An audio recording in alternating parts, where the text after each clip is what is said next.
नमस्कार, स्वागत है एलएनएमयू नोट्स में। इस वीडियो में हम लोग बात करने वाले हैं एलएनएमयू दरभंगा के माइग्रेशन सर्टिफिकेट और प्रोविजनल सर्टिफिकेट के बारे में। ऑनलाइन अप्लाई, माइग्रेशन और प्रोविजनल जो है वो 20 सितंबर से जो है वो सब कुछ ऑनलाइन कर दिया गया है। ये आपको पता ही होगा कि एलएनएमयू दरभंगा में अगर आप जो है वो यूजी है, बीए, बीएससी, बीकॉम है या पीजी है, एमएमएससी, एमकॉम है, बीएड के हैं, ठीक है, बीएड के भी है, या फिर आप लोग जो है वो इंजीनियरिंग कॉलेज है, दरभंगा यूनिवर्सिटी के अंदर जो कोर्स वगैरह चलते हैं उसका अगर आपने जो है वो कंप्लीट कर लिया है, माइग्रेशन सर्टिफिकेट और प्रोविजनल सर्टिफिकेट चाहिए तो आपको ऑनलाइन अप्लाई करना पड़ेगा, ऑनलाइन ही आपको डाउनलोड करना पड़ेगा, ठीक है। तो और वो सारा चीज़ जो है वो ऑनलाइन 20 सितंबर से कर दिया गया था, उसके लिए नोटिस जारी हुआ था जिसका अपडेट आपको दे दिया गया था। प्रोसेस क्या है, डेमो वीडियो कैसे अपलोड किया गया था वेबसाइट पे और क्या क्या प्रोसेस जो है वो करना पड़ता है ऑनलाइन अप्लाई करने के लिए, उसके लिए अलग से वीडियो बनाया गया है, वो आप जाके चेक कर लीजिएगा। फ़ी वगैरह जो है वो अपडेट किया गया था बाद में, फ़ी वगैरह जो है वो 150 जो ऑफलाइन लेता है वही फ़ी को जो है वो ऑनलाइन रख दिया गया है। उसके बाद यहाँ पे रजिस्ट्रेशन करने में प्रॉब्लम आ रहा था, बहुत लोगों का जो है वो ब्रांच या फैकल्टी चूज़ करने में दिक्कत आ रहा है, उसमें जो है वो आर्ट्स नहीं लिखा हुआ है। जो हिंदी वाले हैं, इंग्लिश वाले हैं, सोशल साइंस है, ज्योग्राफी है, पॉलिटिकल साइंस है, ये सब है, तो फिर वो लोग क्या चूज़ करेंगे? यहाँ पे भी आपको दिक्कत आ रहा होगा। फिर कभी-कभी क्या हो रहा है कि रजिस्ट्रेशन नंबर गलत या फिर ऑलरेडी एग्जिस्ट बता रहा है, ईमेल आईडी गलती या फिर चेंज करना है, तो ये सारा चीज़ जो प्रॉब्लम है इसका फ़िलहाल क्या सॉल्यूशन है या फिर क्या अपडेट है वो आपको इसमें दिया जा रहा है, ठीक है। तो फिलहाल यानी कि अभी जो जिस डेट पे रिकॉर्ड हो रहा है उसके बाद अगर कोई अपडेट आता है तो फिर से आपको बता दिया जाएगा। जो अभी का अपडेट है या अभी जो सॉल्यूशन है वो आप तक पहुंचा दिया जा रहा है, बाद का अपडेट बाद में दिया जाएगा, ठीक है। तो चलते हैं वेबसाइट पे, उसके बाद देखते हैं क्या करना है। ये है प्रोविजनल और माइग्रेशन सर्टिफिकेट ऑनलाइन अप्लाई करने का वेबसाइट, ठीक है, एलएनएमयू का है, student.erp.lnmu.ac.in, ठीक है। इसका लिंक आपको डिस्क्रिप्शन में भी मिल जाएगा, आप चेक कर लीजिएगा, या फिर वेबसाइट का लिंक जो है वो पोस्ट का लिंक मिल जाएगा, उस पर सारा डिटेल दिया हुआ है, वो आप जाके चेक कर लीजिएगा। यहाँ पे आते हैं तो सबसे पहले जो नया स्टूडेंट है, पहली बार जो अप्लाई करना चाहते हैं, वो नया यूज़र, न्यू यूज़र पे क्लिक करेंगे और अकाउंट बनाएंगे, ठीक है। तो न्यू यूज़र पे जब आप क्लिक कीजिए तो इस तरह से जो है वो पेज निकल के आता है स्टूडेंट रजिस्ट्रेशन का। पहले आपको रजिस्ट्रेशन करना पड़ता है और उसके बाद आपका अकाउंट जनरेट होता है, आईडी पासवर्ड डाल के उसके बाद लॉगिन करना है, ठीक है। तो यहाँ पे देखिए सबसे पहले रजिस्ट्रेशन नंबर है। अब रजिस्ट्रेशन नंबर में भी पुराना जो रजिस्ट्रेशन नंबर है वो नहीं ले रहा है, जो हाल फिलहाल का रजिस्ट्रेशन नंबर है वो ले रहा है, ठीक है। स्टूडेंट नेम हो गया, फादर नेम हो गया, मदर नेम, ये सब तो आपका जो है इसमें कोई प्रॉब्लम नहीं है, डेट ऑफ बर्थ हो गया, ईमेल हो गया। उसके बाद डिपार्टमेंट हो, तो देखिए डिपार्टमेंट में यहाँ पे क्या ऑप्शन आ रहा है, यहाँ पे लगभग सारा सब्जेक्ट दिया ही हुआ है, तो जो भी आपका सब्जेक्ट है वो आप सेलेक्ट कीजिए। अब यहाँ पे देखिए ये ऑप्शन में प्रॉब्लम आ रहा है कि ब्रांच या फैकल्टी में क्या चूज़ करेंगे। सब्जेक्ट चलिए मान लीजिए सब्जेक्ट चूज़ कर लिए, ठीक है। प्रोग्राम भी कोर्स यहाँ पे दिया हुआ है, बीए है, बीएससी है, बीकॉम है, एमए, एमएससी, एमकॉम, बीएड। उसके बाद यहाँ पे बैचलर ऑफ टेक्नोलॉजी है, computer science, bachelor of technology, information technology है, bachelor of technology, bio informatic है, ठीक है।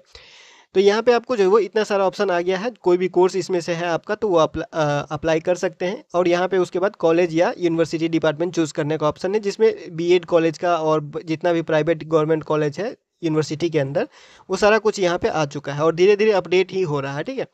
उसके बाद यहाँ पे ये जो है ब्रांच फैकल्टी, इसमें प्रॉब्लम है कि यहाँ पे सिर्फ लिखा हुआ है ह्यूमैनिटीज़ लिखा हुआ है, लॉ लिखा हुआ है, एजुकेशन है, सोशल साइंस है, कॉमर्स है, डेंटिस्ट्री है, फाइन आर्ट्स है और इंजीनियरिंग है, ठीक है। इतना सारा चीज़ है। तो ह्यूमैनिटीज़, उसके बाद लॉ, लॉ वाला तो आपको पता ही होगा, जो लॉ करते हैं, लॉ का कोर्स है जो एलएलबी वगैरह है, उसके लिए हो जाएगा। फिर एजुकेशन किसका है, तो एजुकेशन आप लोगों का जो है वो बीएड का है, ठीक है। तो जो बीएड से अप्लाई कर रहे होंगे उनका जो है वो एजुकेशन हो गया फैकल्टी, ठीक है। उसके बाद कॉमर्स तो आपको पता ही होगा, बैचलर ऑफ कॉमर्स जो होगा, या फिर जो आप लोग का बीकॉम है, एमकॉम है, जो कॉमर्स वाला कोर्स है वो आपका जो है वो इसमें आ जाएगा। उसके बाद यहाँ पे आ जाएगा ये डेंटिस्ट्री। उसके बाद आता है यहाँ पे फाइन आर्ट्स, ठीक है। इसमें बीए जो किए हुए हैं, बैचलर ऑफ आर्ट्स जिसका है, वो ये सब्जेक्ट सेलेक्ट नहीं करेंगे, वो आपके लिए नहीं है। मतलब इसमें जो बीए के स्टूडेंट है, आर्ट्स के स्टूडेंट, वो इसमें सेलेक्ट नहीं करेंगे, या फिर आप एमए के स्टूडेंट है, आर्ट्स के स्टूडेंट, तो वो यहाँ पे आप सेलेक्ट नहीं करेंगे, ठीक है। और इंजीनियरिंग वाले, जितने इंजीनियरिंग वाले हैं वो तो यहाँ सेलेक्ट कर ही लेंगे। तो अब आता है कि इसमें हिंदी जो है, ठीक है, या फिर इंग्लिश हो गया, या फिर मैथिली है, या फिर फिलोसफी है, पॉलिटिकल साइंस है, ज्योग्राफी है, साइकोलॉजी है, होम साइंस है, ये सब जो सब्जेक्ट है वो तो इसमें नहीं लिखा हुआ है ब्रांच या फैकल्टी में, तो फिर आप क्या चूज़ करेंगे? यहाँ पे आ रहा है प्रॉब्लम। और यहीं पे बहुत लोग जो है वो गलती सेलेक्ट कर रहे हैं। सब लोग जो है वो जितना भी आर्ट्स वाला सब्जेक्ट है सब फाइन आर्ट्स सेलेक्ट कर दे रहे हैं, ठीक है। फाइन आर्ट्स आपको सेलेक्ट नहीं करना है। इतना जब आप ग्रेजुएशन कर लिए हैं, कम से कम आपको इतना पता होना चाहिए, ग्रेजुएशन पीजी का स्टूडेंट को इतना पता होना चाहिए साइंस में क्या सब आता है। साइंस में आता है फिजिक्स, केमिस्ट्री, जूलॉजी, बॉटनी, अगर किसी का होगा मैथमेटिक्स तो ये सब आ जाएगा साइंस में, ठीक है। फिजिक्स हम लिस्ट यहाँ पे जो है वो लगा देंगे, ठीक है। स्क्रीन पे जो है वो लिस्ट हम लगा देंगे। हम एक दो नाम एग्जाम्पल के लिए बोलेंगे और बाकी का लिस्ट जो है वो आप स्क्रीन पे देख लीजिएगा, हम लगा देंगे लिस्ट, ठीक है। उसके बाद आता है ह्यूमैनिटीज़। अब ह्यूमैनिटीज़ में क्या आता है, तो ह्यूमैनिटीज़ का एग्जाम्पल दें तो हिंदी, इंग्लिश, फिलोसफी वगैरह जो सब्जेक्ट है वो सब्जेक्ट आता है ह्यूमैनिटीज़ में। तो अगर आपका बीए हिंदी है, ठीक है, या फिर बीए जो है वो आपका इंग्लिश है, बीए फिलोसफी है, तो ये सारा चीज़ चला जाएगा ह्यूमैनिटीज़ में। एग्जाम्पल के तौर पे हम एक दो बता रहे हैं, बाकी का लिस्ट स्क्रीन पे देख लीजिएगा, ठीक है। उसके बाद है लॉ। लॉ का तो क्लियर ही है, जो एलएलबी वगैरह करते हैं उसका है। यहाँ पे एजुकेशन बता ही दिया गया बीएड के लिए। सोशल साइंस आता है। अब सोशल साइंस में यहाँ पे आता है जितना भी एसएसटी वाला जो सब्जेक्ट होता है, ठीक है। अपने class 6th 7th 8th 9th ये सब में जो पढ़ा होगा एसएसटी, 10th तक तो सब एसएसटी पढ़ते ही हैं, तो उसमें सोशल साइंस होता है। तो सोशल साइंस में क्या सब आता है, सोशल साइंस में आता है आप लोगों का जो है वो जियोग्राफी हो गया, हिस्ट्री हो गया, उसके बाद पॉलिटिकल साइंस हो गया, ये सारा चीज़ जो आता है वो सोशल साइंस में आता है, ठीक है। तो जो आर्ट्स वाले सब्जेक्ट हैं, बीए वाला जो स्टूडेंट है बहुत कंफ्यूज है और फाइन आर्ट्स सिलेक्ट कर दे रहे हैं, ठीक है। तो गलती आपका यहाँ पे हो जा रहा है रजिस्ट्रेशन में, ठीक है। तो इस बात को जो है वो ध्यान रखिएगा। आर्ट्स वाले जो स्टूडेंट हैं, एमए वाले हैं चाहे बीए वाले हैं, आप लोग ध्यान रखिएगा। आपको जो है वो जो आर्ट्स से आते हैं आपको सोशल साइंस या फिर ह्यूमैनिटीज़ सेलेक्ट करना है। ह्यूमैनिटीज़ में क्या आ जाएगा, जो लैंग्वेज वाला, जो भाषा वाला सब्जेक्ट है वो ह्यूमैनिटीज़ में आ जाएगा, ठीक है। एग्जाम्पल हम स्क्रीन पे दिखाई दिए होंगे, आप देख लिए होंगे। उसके बाद सोशल साइंस। सोशल साइंस में कौन कौन सा आ जाता है जो आप लोग का बता ही दिए एग्जाम्पल के तौर पे, जैसे ज्योग्राफी है, पॉलिटिकल साइंस है, हिस्ट्री है, ये सब आएगा सोशल साइंस में। तो अगर आपका ये सब सब्जेक्ट है तो आप सोशल साइंस सेलेक्ट कीजिएगा। और भाषा वाला सब्जेक्ट है हिंदी, इंग्लिश, मैथिली ये सब है तो ह्यूमैनिटीज़ सेलेक्ट कीजिएगा, ठीक है। बहुत लोग इसमें कन्फ्यूज़ है, इसीलिए इसको सोचे क्लियर कर देते हैं। उसके बाद आपका जो है वो आधार नंबर है, फिर जेंडर है, मोबाइल नंबर है, ये सब में तो प्रॉब्लम है नहीं, ठीक है। तो यहाँ पे ज़्यादा प्रॉब्लम हो रहा था डिपार्टमेंट में, फिर ब्रांच फैकल्टी में, प्रोग्राम में, कॉलेज यूनिवर्सिटी में। तो ये सारा चीज़ अब क्लियर हो जाना चाहिए आपको, ठीक है। डिपार्टमेंट में तो जिसका है वो सिलेक्ट कीजिए, जो भी आपका सब्जेक्ट है वो यहाँ पे दिखाई रहा है, डिपार्टमेंट में सिलेक्ट कर सकते हैं। ब्रांच फैकल्टी में जो है वो सब लोग फाइन आर्ट्स, जितना वाला आर्ट्स वाला स्टूडेंट है सब फाइन आर्ट्स सेलेक्ट करके जो है वो फॉर्म मतलब रजिस्ट्रेशन कर दे रहे थे, ठीक है। उसके बाद प्रोग्राम कोर्स में जो है वो साफ साफ लिखा हुआ है BA, BSc, BCom, MA, MSc, MCom in engineering, BEd, ये सब कुछ लिखा हुआ है। तो वो अपना जो जिसका है वो सिलेक्ट कर लीजिएगा। कॉलेज और यूनिवर्सिटी डिपार्टमेंट, इसमें तो कोई कन्फ्यूजन नहीं होना चाहिए। अपने कॉलेज का नाम खाली सिलेक्ट करना है, ठीक है। अपने कॉलेज का या फिर डिपार्टमेंट का भी, यूनिवर्सिटी डिपार्टमेंट से है कोई पीजी किया हुआ या फिर कोई और कोर्स किया हुआ तो ये यहाँ पे यूनिवर्सिटी डिपार्टमेंट का भी नाम दिया हुआ है, तो ठीक है। और बहुत लोग कंफ्यूज है कि यहाँ पे बैचलर ऑफ कॉमर्स कहाँ लिखा हुआ है। बैचलर ऑफ कॉमर्स का शॉर्ट फॉर्म क्या होता है, बीकॉम ही होता है। बैचलर ऑफ आर्ट्स का शॉर्ट फॉर्म क्या होता है, बीए होता है। बैचलर ऑफ साइंस का शॉर्ट फॉर्म क्या होता है, बीएससी होता है। अब इस समय भी क्या कहा जा सकता है, एडमिट कार्ड में साफ साफ लिखा होता है एग्जामिनेशन का नाम। और बहुत लोग एग्जामिनेशन का नाम पूछ रहे हैं कि एग्ज़ाम नेम में क्या भरेंगे। फॉर्म भरने जाते हैं तो पूछते हैं कि एग्ज़ाम नेम में क्या भरेंगे। तो एग्ज़ाम नेम में क्या भरेंगे, एडमिट कार्ड क्या, कौन सा एग्ज़ाम दे के आते हैं आप। जब एडमिट कार्ड जारी होता है, एग्ज़ाम देने जाते हैं तो किसका एग्ज़ाम देने जाते हैं। एडमिट कार्ड में साफ साफ लिखा होता है bachelor of arts, bachelor of commerce, bachelor of science, master of arts, master of science, master of commerce. Admit card देखिए वहाँ पे लिखा होता है साफ साफ एग्ज़ाम का नाम क्या है, बीए है, बीएससी है, बीकॉम है, उसी को फुल फॉर्म में लिखा होता है वहाँ पे। वही आपका एग्ज़ाम का नाम हो गया। और साथ में जो है वो पार्ट 1, पार्ट 2, पार्ट 3 लिखा होता है। फिर उसमें जो है वो कौन से साल में एग्ज़ाम हो रहा है, 24 में हुआ, 25 में हुआ, 23 में हुआ, वो लिखा होता है, ठीक है। तो वही आपका पूरा एग्ज़ाम का नाम हो गया, वही आपको डालना होता है एग्जामिनेशन के नेम में, ठीक है। तो ये सारा बेसिक चीज़ है, ग्रेजुएशन करने के बाद ये सब आपको जो है वो क्लियर होना ही चाहिए। तो उसके बाद आप रजिस्ट्रेशन करते हैं, बाकी का प्रोसेस अलग वीडियो में बताया गया, वो आप जाके चेक कर लीजिएगा। उसके बाद यहाँ पे आते हैं एक और प्रॉब्लम में, जिसका सॉल्यूशन यहाँ पे दे दिया गया है, अपडेट किया गया है। चेंज योर ईमेल और रजिस्ट्रेशन। किसी के रजिस्ट्रेशन और ईमेल में गड़बड़ी हो चुका है, फॉर्म नहीं खुल रहा है, रजिस्ट्रेशन में प्रॉब्लम हो रहा है, लॉगिन नहीं हो रहा है, आपको करना है चेंज योर ईमेल और रजिस्ट्रेशन।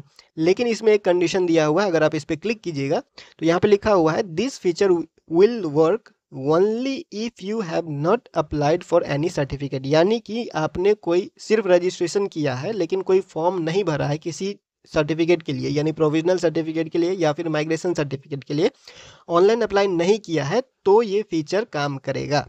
ठीक है, मतलब रजिस्ट्रेशन कर रहे थे, गड़बड़ी हो गया या फिर रजिस्ट्रेशन के दौरान गड़बड़ी हो रहा है, तो ये फीचर काम कर सकता है, इसको आप यूज़ कर सकते हैं। ठीक है, ईमेल और registration any one is correct, दोनों में से कोई एक सही होना चाहिए। या ईमेल गलती हो गया हो या फिर रजिस्ट्रेशन गलती हो गया हो, दोनों गलती नहीं, दोनों में से कोई एक जो है वो सही होना चाहिए, तब ये काम करेगा। डेट ऑफ बर्थ आपका सही होना चाहिए, तब ये फीचर काम करेगा। ठीक है, करना क्या होगा, आपको यहाँ पे ईमेल आईडी डालना है, यहाँ पे रजिस्ट्रेशन नंबर डालना है, यहाँ पे डेट ऑफ बर्थ डालना है और चेंज के लिए अप्लाई करना है, यानी अप्लाई फॉर चेंजेस पे क्लिक कीजिएगा, तो आपका जो भी गलत था वो अपडेट हो जाएगा। ठीक है, तो ये है ईमेल और रजिस्ट्रेशन के लिए। उसके बाद बाकी जो सब्जेक्ट वगैरह के लिए था वो आपको क्लियर कर दिए होंगे, और कोई डाउट होगा तो पूछ लीजिएगा या फिर इंस्टाग्राम पे कांटेक्ट कर लीजिएगा। और हाँ, ये किसी का सवाल होगा कि कितने दिन में अप्लाई करने के बाद आता है, तो देखिए यूनिवर्सिटी ने उसका कोई फिक्स डेट नहीं दिया है कि इतने दिन में आ जाएगा, या फिर कोई नोटिस नहीं दिया है कि अप्लाई कीजिए ऑनलाइन और इतना दिन में आ जाएगा। सिर्फ ये नोटिस जारी हुआ है कि वही चीज़ जितना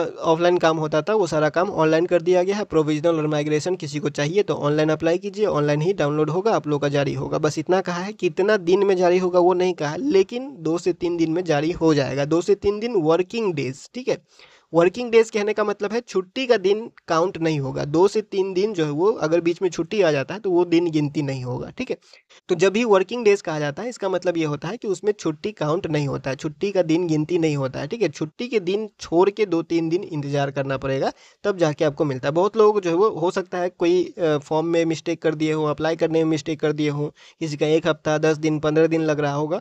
तो ज़्यादा अगर प्रॉब्लम होता है या फिर इसके अलावा अप्लाई करने के बाद कोई प्रॉब्लम होता है, तो आप जो है वो कंट्रोलर ऑफ एग्जामिनेशन को ईमेल कर सकते हैं अपने डॉक्यूमेंट के साथ। अपना डॉक्यूमेंट जो है वो सेंड कर दीजिएगा ईमेल में, और ईमेल में जो भी प्रॉब्लम है वो लिख दीजिएगा। सेंड कहाँ करना है, तो COE@, आपको जो है वो LNMU .ac.in पर। ठीक है, वो नोटिस में ही लिखा हुआ था। ये कंट्रोलर ऑफ एग्जामिनेशन सर के जो है वो ईमेल आईडी है। आप मतलब कि कंट्रोलर ऑफ एग्जामिनेशन को ईमेल कर सकते हैं COE@LNMU.ac.in पे, और आपका जो भी प्रॉब्लम है वो सेंड कर सकते हैं। और साथ में डॉक्यूमेंट यानी कि प्रूफ देना पड़ेगा। कोई चीज़ गलती है तो उसका सही करवाने के लिए उसको प्रूफ देना पड़ेगा कि ये चीज़ यहाँ पे सही है। ठीक है, तो प्रूफ अपलोड करके जो है वो सेंड कर दीजिएगा ईमेल पे, और तब जाके आपको जो है वो परमिशन दिया जाएगा। तब जाके आपको जो है वो परमिशन दिया जाएगा फॉर्म में सुधार करने का। और फॉर्म में सुधार करने के जो है वो भी आपको जो है वो लॉगिन करके ऑनलाइन ही करना पड़ेगा सारा काम। ठीक है, यूनिवर्सिटी नहीं जाना पड़ेगा। तो ये सारा काम जो है वो ऑनलाइन ही है। बस आपको जो है वो थोड़ा वेट करना पड़ेगा। अगर किसी को इमरजेंसी है या फिर कोई ज़्यादा ही मिस्टेक हो जाता है या फिर कुछ ज़्यादा ही प्रॉब्लम हो रहा है, तब आप यूनिवर्सिटी जाके परीक्षा नियंत्रक से मिल लीजिएगा, वहाँ पे जाके एप्लीकेशन दीजिएगा। अगर आपका फॉर्म खुला या फिर ऑनलाइन अपडेट कर दिया या फिर एक बोला जाएगा, वहाँ पे जो भी जवाब दिया जाएगा वो वहाँ से जो है वो आप ले लीजिएगा। ठीक है, तो फिलहाल ये जो LNMU का माइग्रेशन सर्टिफिकेट और प्रोविजनल सर्टिफिकेट कैसे अप्लाई करें, रजिस्ट्रेशन में जो ब्रांच फैकल्टी चूज़ करने का ऑप्शन आ रहा था, या फिर कॉलेज या फिर डिपार्टमेंट या रजिस्ट्रेशन या ईमेल में जो प्रॉब्लम था उसका जो सॉल्यूशन वगैरह है वो फिलहाल के लिए यही है। ठीक है, तो बाकी जो अपडेट आएगा वो आपको बता दिया जाएगा। इस वीडियो में इतना ही, मिलते हैं अगले वीडियो में अगले अपडेट के साथ LNMU नोट्स के यूट्यूब चैनल पर।